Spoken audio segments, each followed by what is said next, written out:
We don't need useless employees here." The last words I heard from my boss, Kevin, as he smirked smugly, having succeeded in firing me, were filled with malice. "Understood.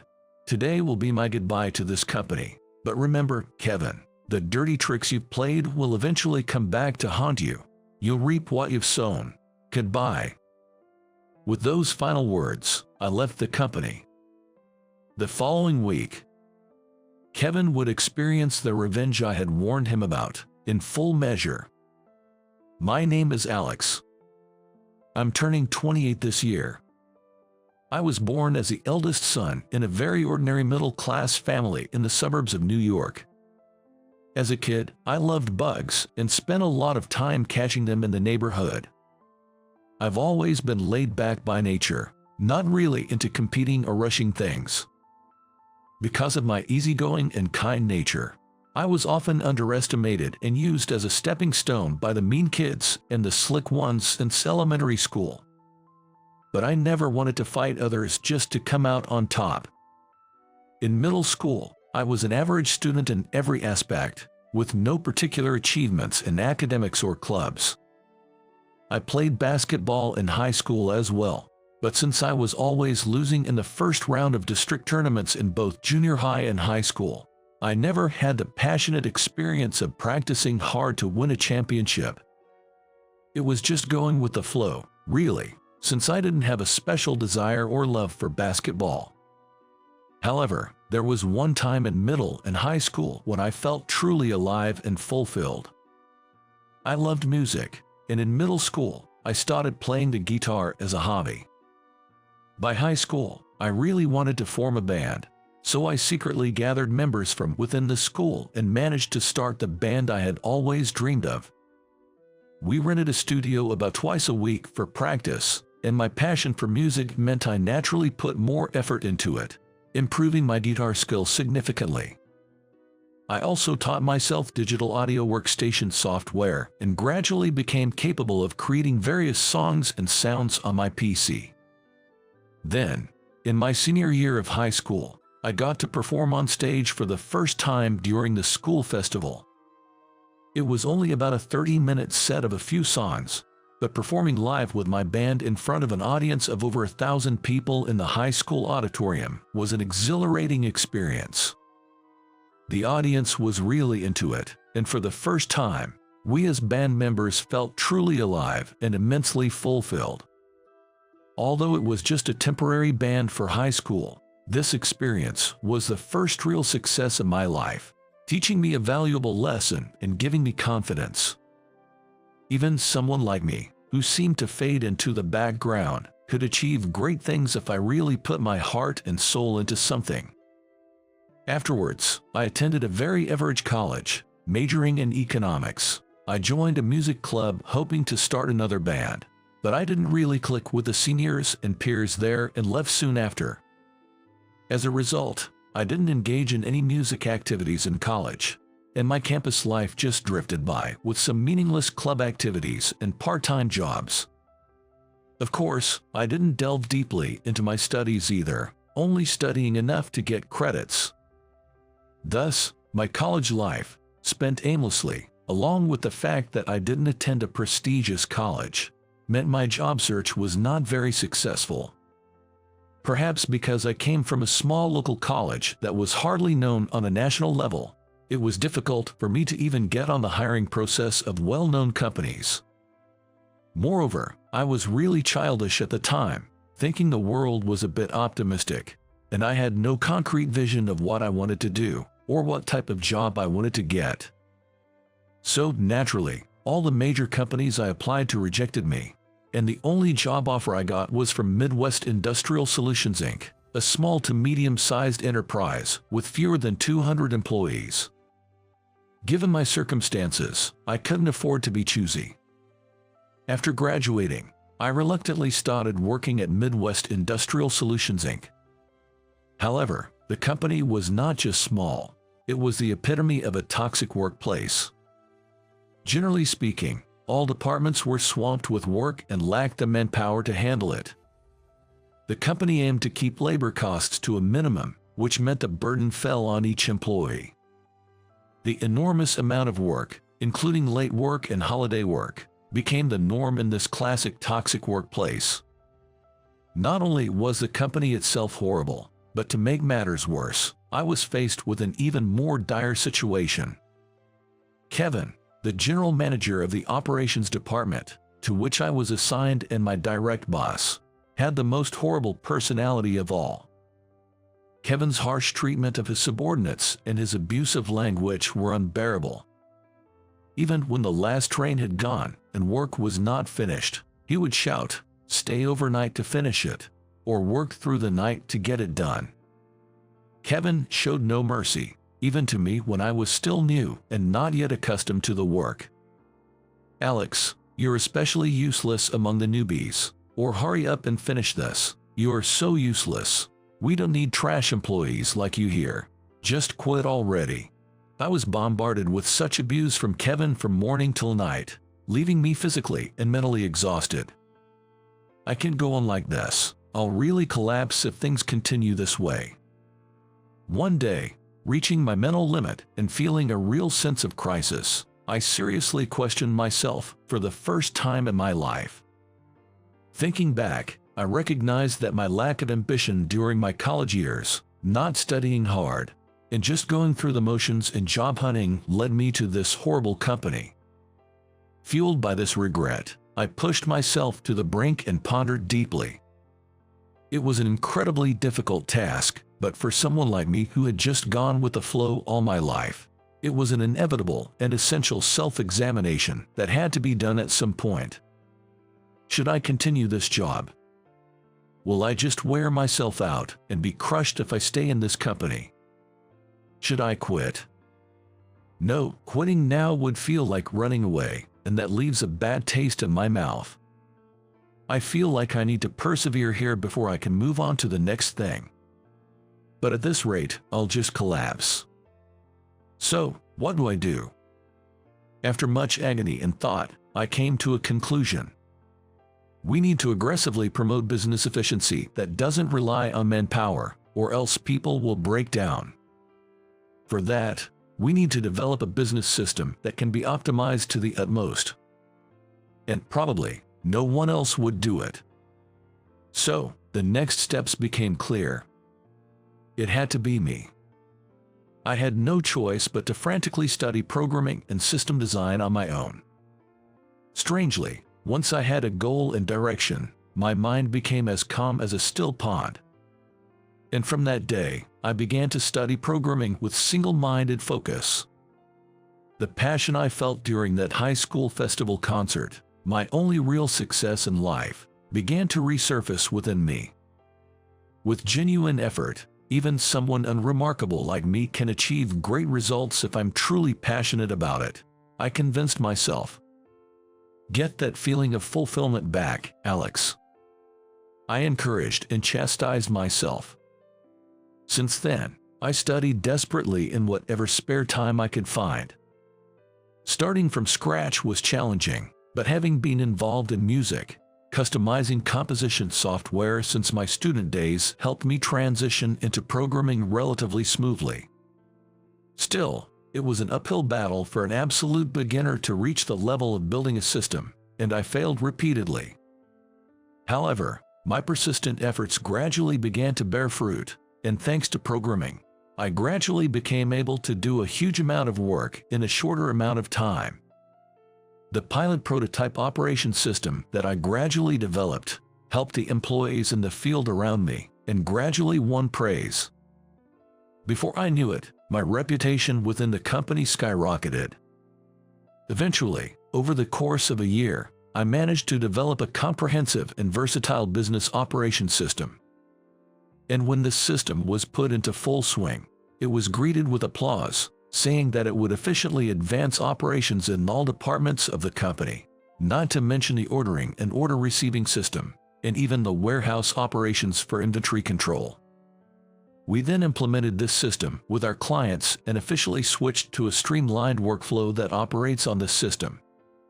Clients and associates praised my system for making operations more efficient and easier to manage. Before I knew it, I had become the man of the hour within the company. However, not everyone was pleased with this. Kevin, my boss in the operations department, who has a horrible personality. Kevin, who hardly knew programming or even basic computer operations and mostly stuck to phones and apps, despised my work.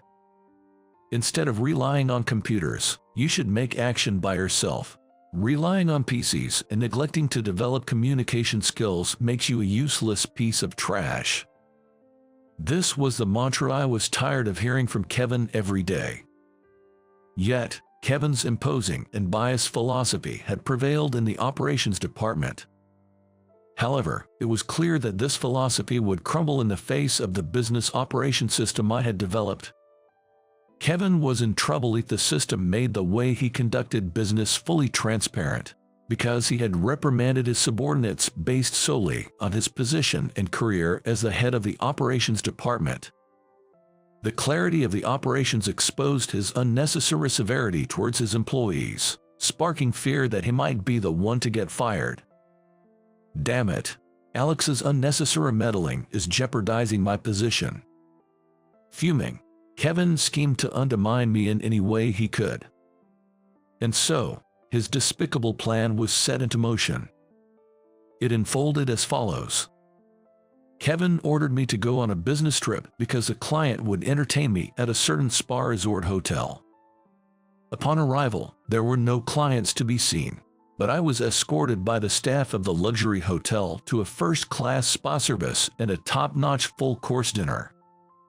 Clueless, but still, the spa service was pleasant and heavenly, and the drinks and food were delicious, so I stayed one night as I was entertained and I went back to my office.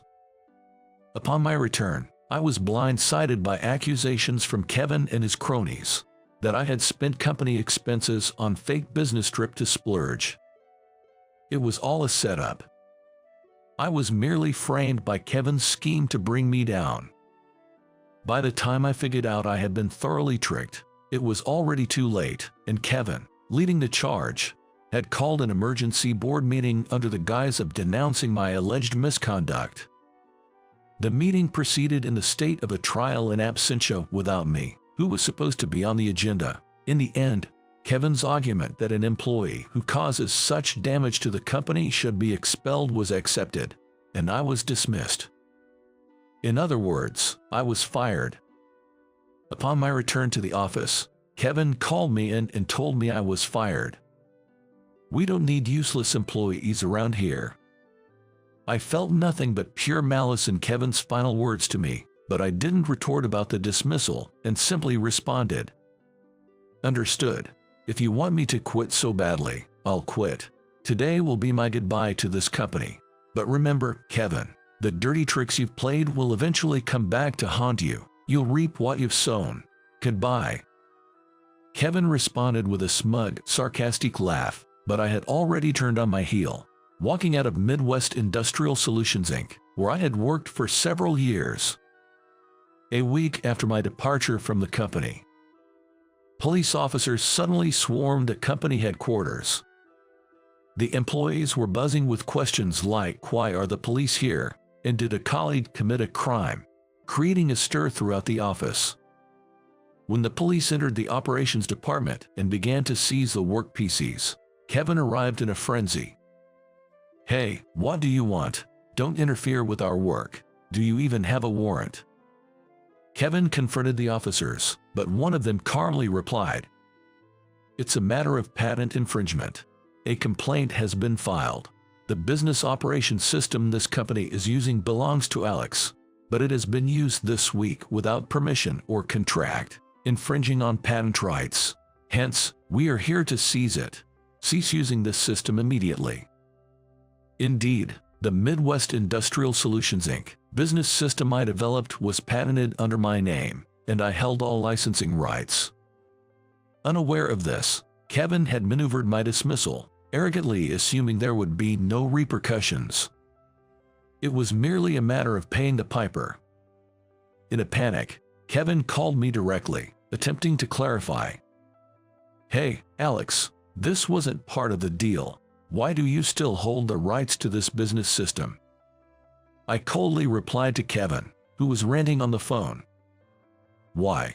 Because I built the entire system. It's only natural. I had the president's permission from the time I developed it. Using the system without my consent is illegal. Hearing this, Kevin finally seemed to grasp his disadvantage, yet continued to spout selfish and unreasonable demands. Fine, but you've left the company. This business system has nothing to do with you now. Hand over the rights to us immediately. I answered, exasperated.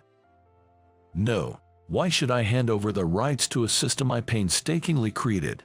Over my dead body. Kevin, you said it yourself, didn't you? We don't need useless employees. Then, you surely don't need a system created by such an employee, right? Hearing this and still trying to cling on in a pitiful manner on the phone, I cut Kevin off with a final ultimatum. Kevin, you must reap what you sow, or you'll prove to be the most useless of all. Struggle all you like. Ignoring Kevin's further outbursts, I hung up. After being cut off, Kevin turned pale and collapsed to his knees. Eventually, Midwest Industrial Solutions Inc. had to formally compensate me for the patent infringement, but they never agreed to a license to use the system thereafter.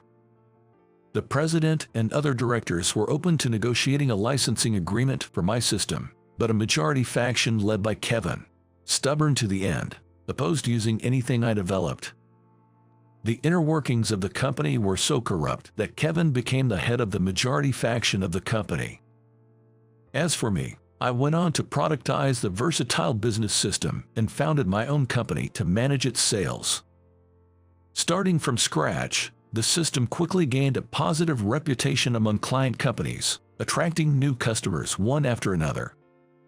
Before long, my business took off. Furthermore, upon hearing that I had started my own company, employees from my previous company, Midwest Industrial Solutions Inc., began flocking to my company, expressing their desire to work with me and applying for jobs in droves. While the upper management at my previous company was corrupt, many of the people I worked with on the ground were earnest and capable. They were just exhausted and demotivated from being thoroughly exploited by the toxic workplace.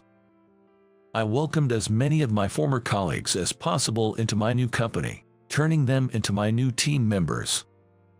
Thanks to them, my startup continued to grow rapidly, expanding into new ventures along the way. Meanwhile, after my departure, Midwest Industrial Solutions Inc. began losing its competent employees, causing operations across various departments to falter.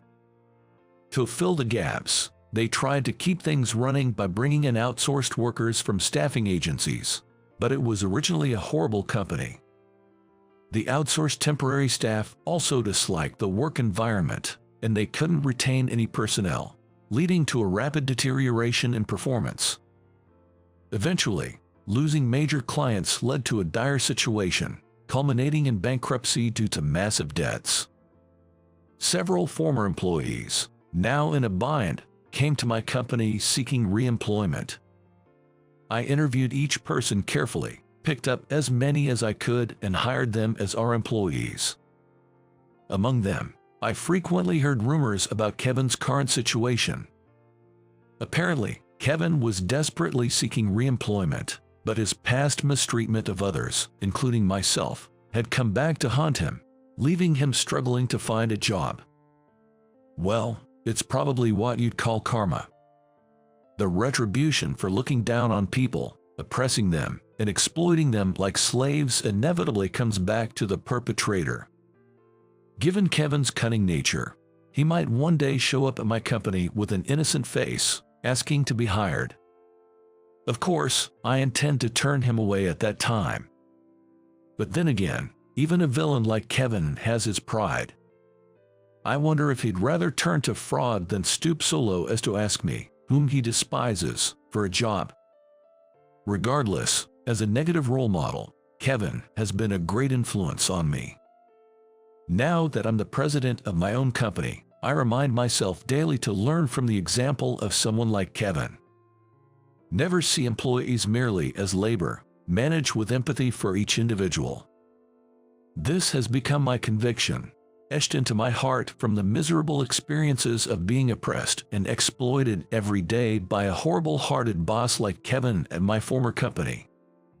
So far, everything is going smoothly with the company, but I'm sure there will be numerous challenges ahead. No matter how difficult the business situation becomes, becoming a manager who fires the employees without just cause or exploits them with unpaid overtime is out of the question. In this world, there's nothing more despicable than the wealthy who only look out for themselves and their families. No matter the circumstances, I'm determined to foster an organization that stands together with its employees, facing adversities head-on, and I'm passionate about creating a better working environment.